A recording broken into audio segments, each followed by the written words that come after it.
시편 4편이 되겠습니다. 시편 4편 1절부터 8절까지. 그래서 제가 제 서재에 보면 그냥 이 매일 성경이요 얼마나 많은지 몰라요. 근데 저는 외부로 나갈 때도 그렇고 이 매일 성경 하나 들고 나가거든요. 만일 뭐 세미나를 한다면 왜냐면 그때 이거 이 매일 성경 이 한 페이지를 설교하려고 얼마나 열심히 준비했겠어요. 그래서 빽빽하게 적어놓거든요. 그래서 이게 이제 서재에 이렇게 쫙 꽂혀 있으면 제 마음속에 그거 하나 가지고 그때 그 마음이 생겨요. 2019년 이럴 때 이런 일이 있었구나. 그런 밑에다 적어놓은 게 있기 때문에 참 좋습니다. 혹시 여러분 그리고 이제 목회자가요 대부분이 그래요. 여러분들 식사하실 때 보면 이제 저야 물론 다 잘 먹지만 이렇게 젓가락 드시면 항상 자기에게 가는 게 있잖아요. 자기가 먹고 싶은 거. 저는 주로 뭐로 갈까요? 고기 뭐 이런 걸로 가겠죠. 그렇죠? 그런 거 좋아하니까. 오늘 고기를 좋아합니다. 항상 그렇잖아요. 옆에 있는 거 잘 안 먹어요. 고기만 먹고 옆 사람 눈치 안 보고 그런 것처럼 목회자도 똑같아요. 자기가 좋아하는 말씀만 하잖아요. 제가 알고 있는 제 선배 목사님은 구약 설교를 1년에 2번밖에 안 한대요. 그런 분도 있어요. 구약 설교. 그 두 번도 시편 23편. 시편 1편. 그러니까 이제 성도님들이 구약이 없는 줄 알았대요. 시편 4편. 자, 1절부터 8절 그냥 같이 읽어볼까요? 우리 시편 4편 1절부터 8절. 내 의의 하나님이여 시작. 내 의의 하나님이여 내가 부를 때 응답하소서. 곤란 중에 나를 너그럽게 하셨사오니 내게 은혜를 베푸사 나의 기도를 들으소서. 인생들아 어느 때까지 나의 영광을 받고 욕되게 하며 헛된 일을 좋아하고 거짓을 구하려는가. 여호와께서 자기를 위하여 경건한 자를 택하신 줄 너희가 알지어다. 내가 그를 부를 때 여호와께서 들으시도다. 너희는 떨며 범죄하지 말지어다. 자리에 누워 신중에 말하고 잠잠할지어다. 의의 제사를 드리고 여호와를 의지할지어다. 여러 사람의 말이 우리에게 선을 보일 자 누구냐 하오니 여호와여 주의 얼굴을 들어 우리에게 비추소서. 주께서 내 마음에 두신 기쁨은 그들의 곡식과 새 포도주가 풍성할 때보다 더하니이다. 내가 평안히 눕고 자기도 하리니 나를 안전히 살게 하신 이는 오직 여호와이시니이다. 할렐루야. 근데 이 말씀은 다윗의 시 인도자를 따라 현악에 맞춘 노래 이렇게 타이틀이 붙어 있죠. 근데 3편을 봐보세요. 타이틀이 뭡니까? 다윗이 그의 아들 압살롬을 피할 때 지은 시. 시편 3편은 다윗이 언제 한 거라고요? 압살롬을 피하여 지은 시예요. 근데 여러분 이게 사람 이름을 읽을 때 제 이름이 한승돈인데 사람들이 급하게 읽는다고 한돈 목사님 이런 분도 있어요. 저 한돈 아니에요. 뭐 돼지고기도 아니고 소고기도 아닌데 자꾸 그렇게 부르는 분이 있는데 따라해보고 싶다.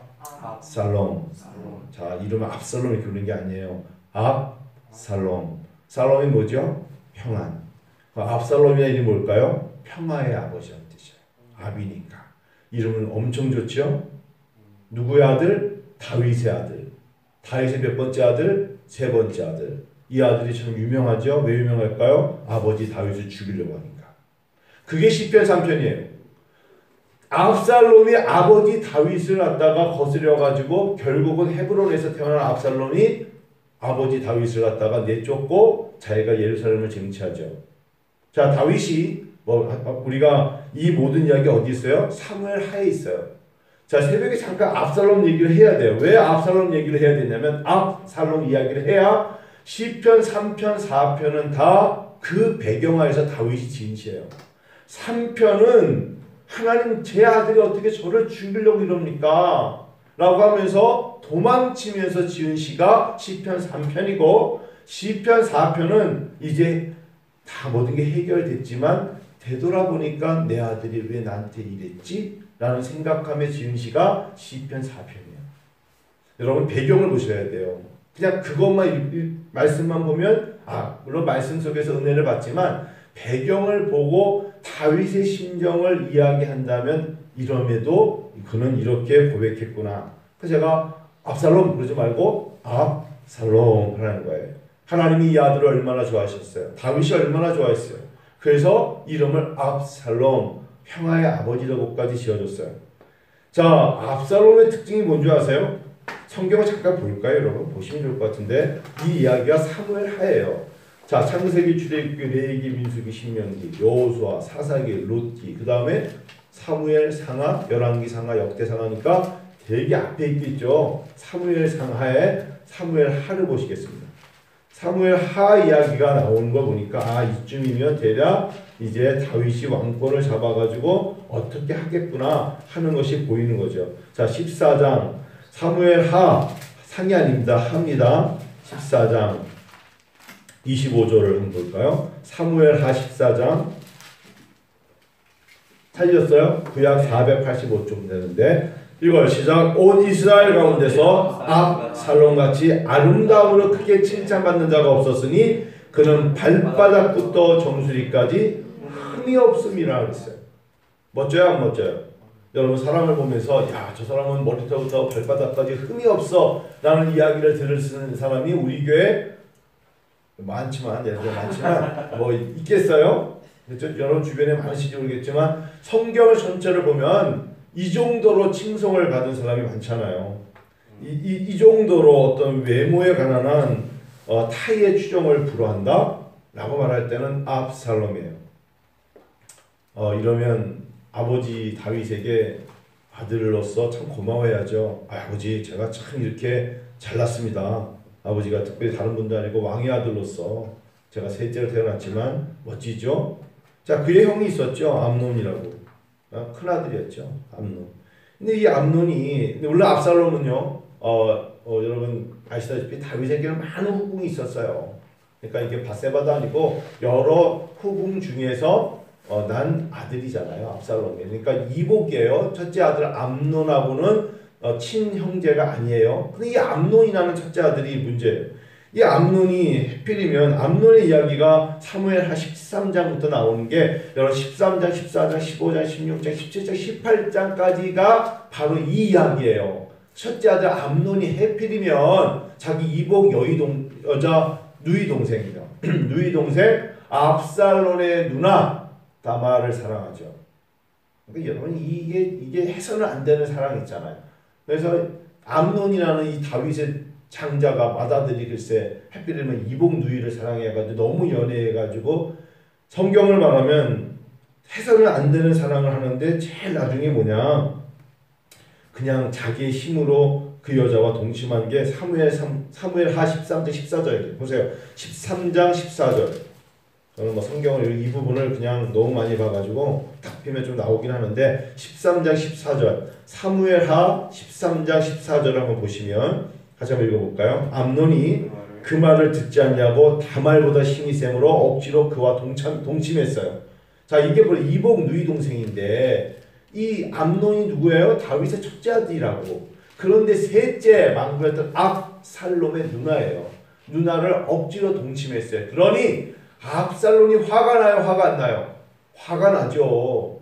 자기 이복 형이 자기 누나를 갖다 동침했어요. 그래서 이 압살롬이 아버지한테 항의합니다. 아버지 어떻게 이런 일이 있을 수 있습니까? 형을 때려주세요. 혼내주세요. 곤장을 한 100대 쳐주세요. 뭐 이러면서 막 얘기했겠지. 근데 아버지가 그 이야기를 듣고 안 때려줬어요. 그리고 그냥 놔뒀어요.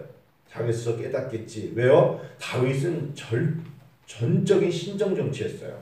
네가 죄를 지면 하나님이 너와 너에게 해결하실 거야. 네가 그릇된 길로 가면 나의 하나님께서 공평히 하나님이 너를 인도하실 거야. 물론 다윗이 훈계를 하지만 이때는 절대 훈계하지 않았어요. 근데 놔뒀어요. 이게 다윗의 실수였어요. 그래서 암논이 이런 짓을 한 것을 압살롬이 마음속에 품고 있었어요. 그리고 결국은 형 암논을 죽여요. 이렇게 된 거예요. 누가? 셋째가 첫째를 죽였어요. 그리고 얼른 자기가 외가 쪽으로 할아버지 댁으로 도망가서 3년 동안 오질 않았어요. 3년 동안 오지 않으니까 또 아버지 입장에서는 압살롬 내 아들이 외모가 출중한 이 아들이 도망가서 오지 않은 것 가지고 심히 슬퍼하는 대목이 다윗에게 나와요. 그래도 내 아들인데 하나님이 너를 용서했어 아들아. 돌아와. 첫째도 이뤘는데 넘어져 가 있으면 어떡하니? 돌아와라.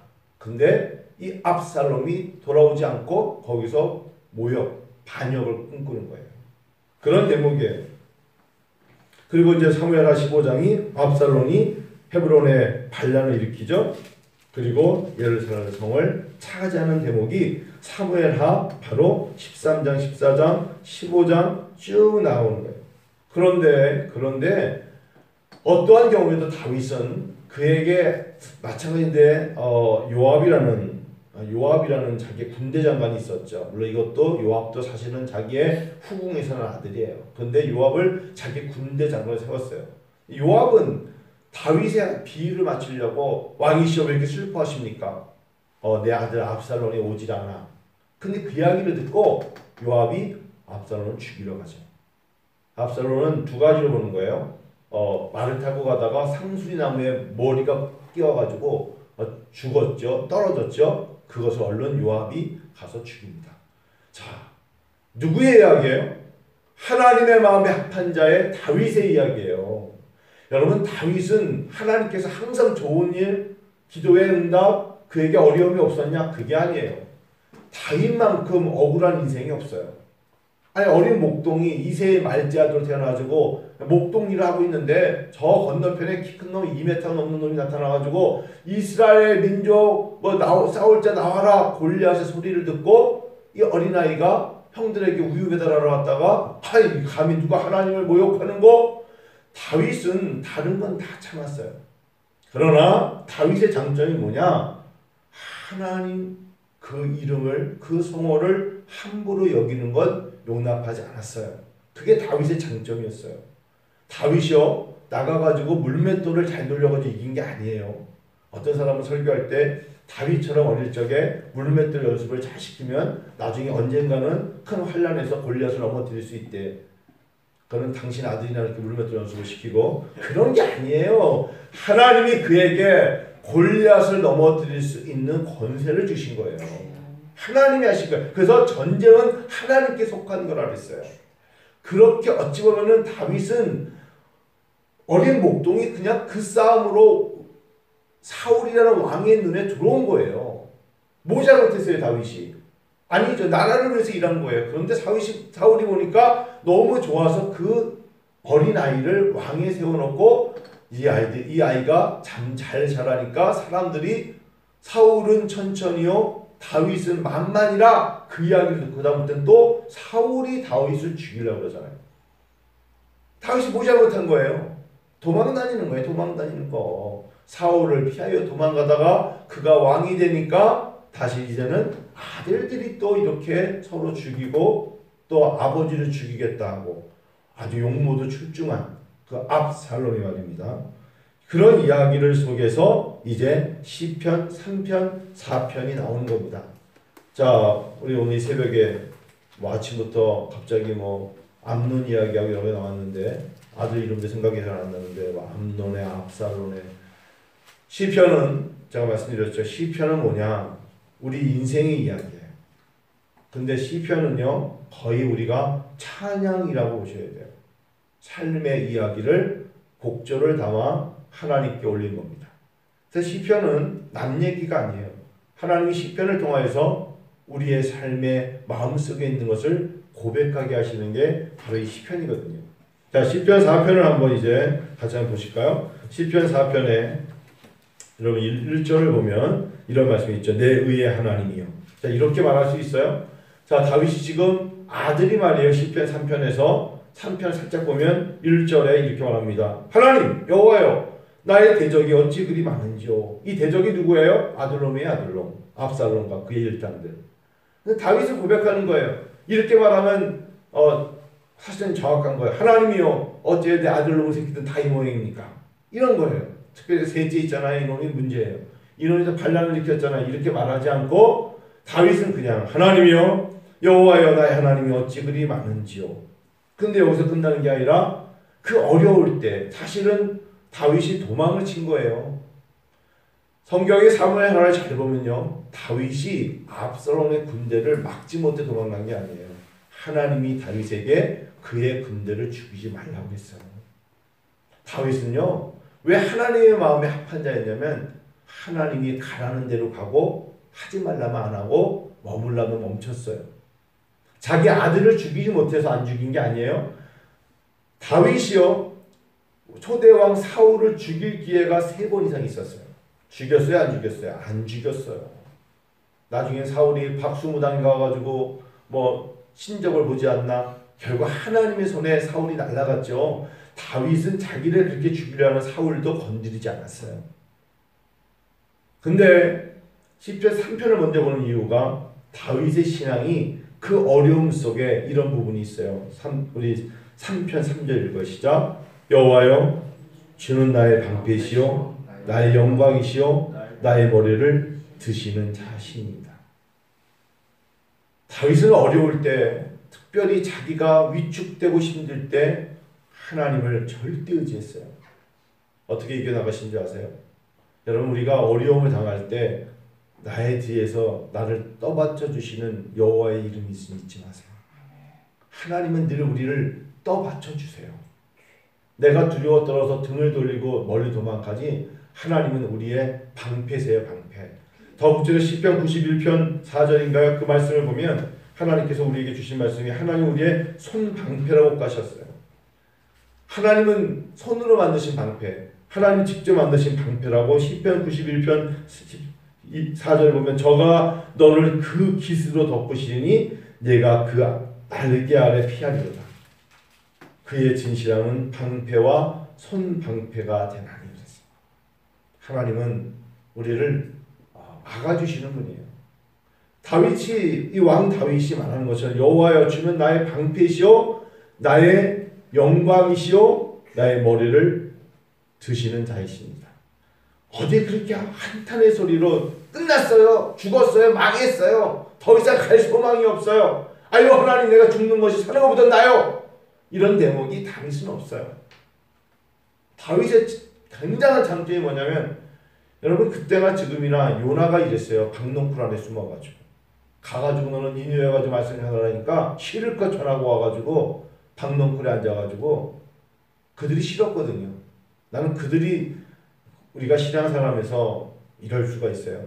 내가 싫어하는 사람 너무 잘 돼. 이상하게 내가 싫어하는 사람은 잘 되고 내가 원치 않는 사람들은 형통해. 나는 예수를 잘 믿는데 그게 잘 안 돼. 그럴 때 시기가 생기죠. 그 제 얘기예요.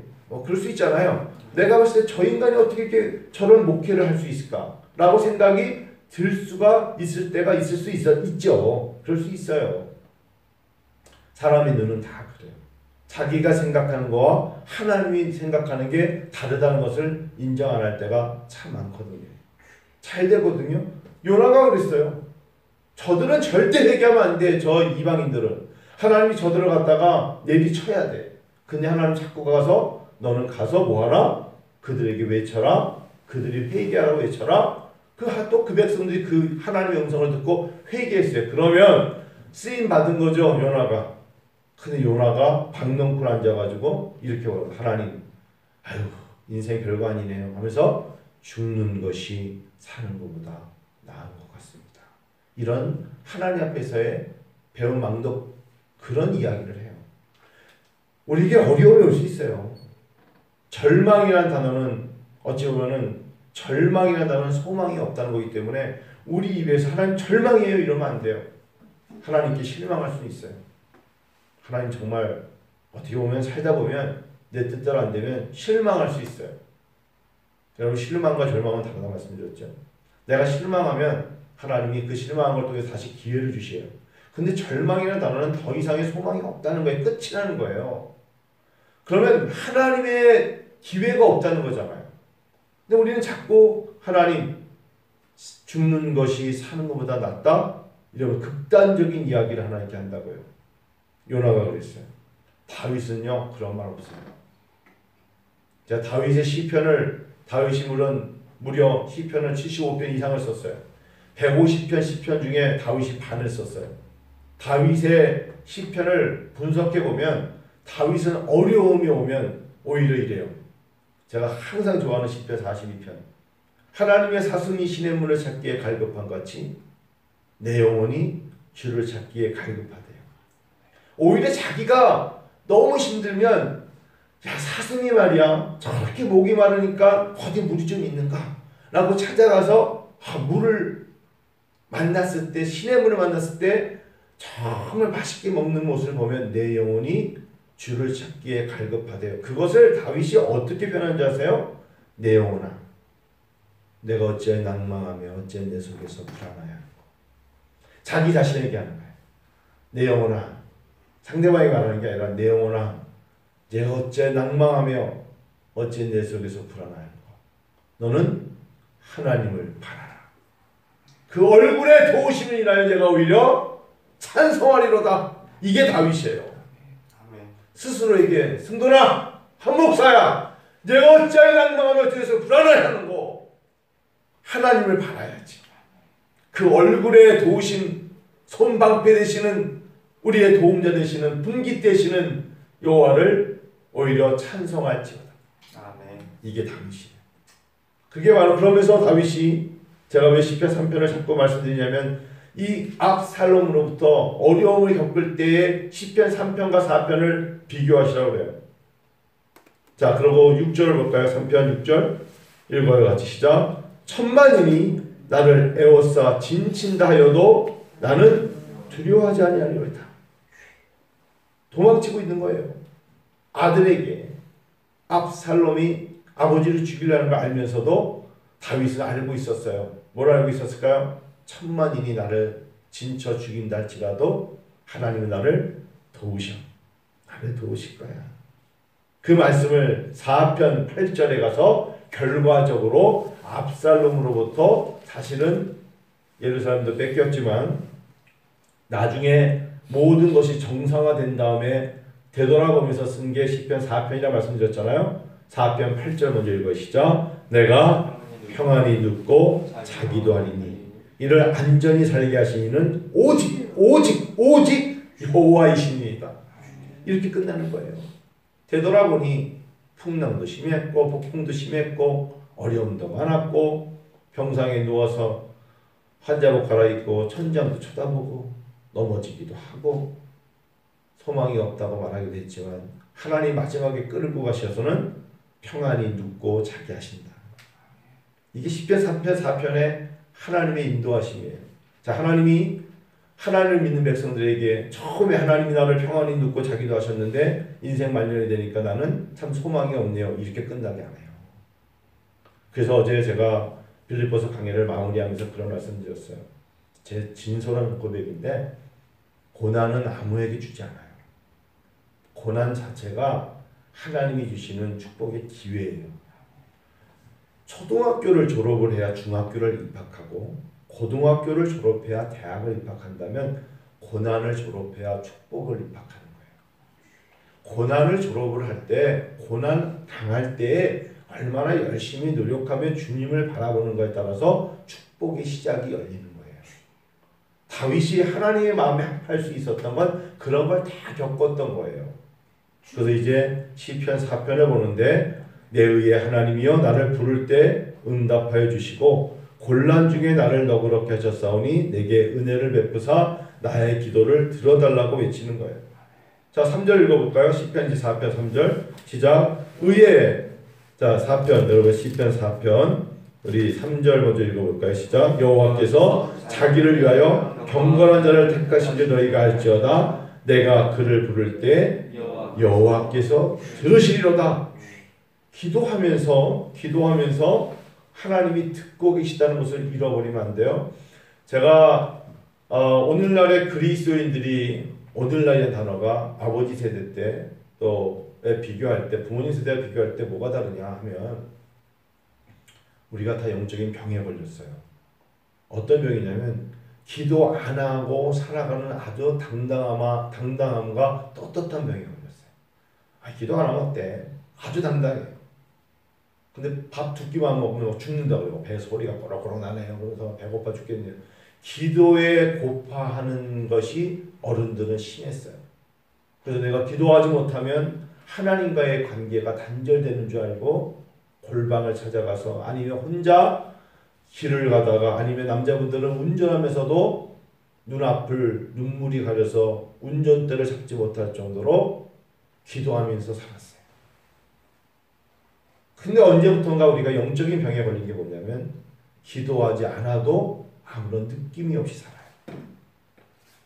왜 믿음의 선배들은 기도에 그렇게 집중했을까요? 그 기도를 하나님이 듣고 계심을 확신했기 때문이에요. 오늘 이 새벽에 여러분 하나님 앞에 그 마음을 가지고 기도하면 하나님이 들으시죠. 들으세요. 자, 그 들으실 때 다윗이 결과론적으로 압살롬으로부터 이제 모든 것이 정상화됐을 때 그의 마음의 기쁨을 7절 말씀드린 거예요. 자, 7절 읽고 이제 우리 기도하는 시간 가질게요.